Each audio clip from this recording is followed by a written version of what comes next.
आओ मित्रों, चलते हैं एक और नई कहानी के साथ। चैनल को लाइक एंड सब्सक्राइब करें, कमेंट में जय श्री कृष्ण लिखें।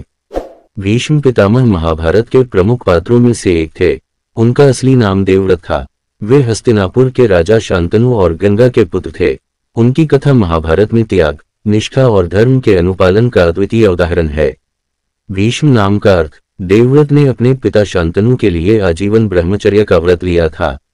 इस महान त्याग के कारण उन्हें भीष्म कहा गया, जिसका अर्थ है भयंकर प्रतिज्ञा लेने वाला। भीष्म की कहानी के मुख्य प्रसंग। 1. गंगा और शांतनु का विवाह। शांतनु ने गंगा से विवाह किया। गंगा ने एक शर्त रखी कि वे जो भी करेंगी, शांतनु उनसे कोई प्रश्न नहीं करेंगे।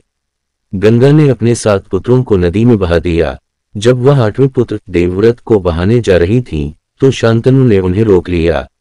गंगा ने शांतनु को बताया कि उनके पुत्र 8 वसुओं में से एक थे, जिन्हें ऋषि वशिष्ठ ने श्राप दिया था। देवव्रत उन वसुओं में सबसे प्रमुख आकर का अवतार थे। 2. सत्यवती का विवाह और भीष्म प्रतिज्ञा। शांतनु ने सत्यवती नामक मखरायना से विवाह करना चाहा। सत्यवती के पिता ने मांग की कि उनकी संतानें ही हस्तिनापुर की गद्दी पर बैठीं।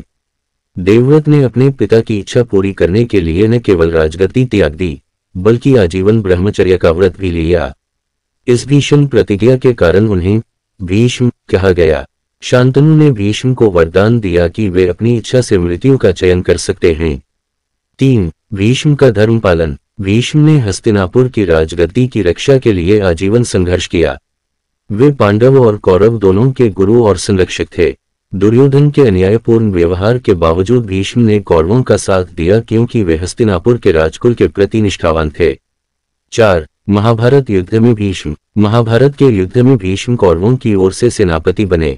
उन्होंने अर्जुन से कहा कि उन्हें केवल एक स्त्री या ऐसा योद्धा मार सकता है जो हथियार न उठाए। युद्ध के दौरान अर्जुन ने शिखंडी, जो पूर्व जन्म में अम्बा थी, की आड़ में भीष्म पर बाणों की वर्षा की।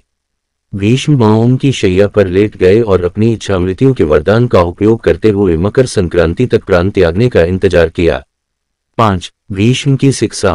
मटेसाई पर भीष्म ने युधिष्ठिर को धर्म, राजनीति और जीवन के मूलभूत सिद्धांतों का ज्ञान दिया। इसे भीष्म नाटक नाम से जाना जाता है।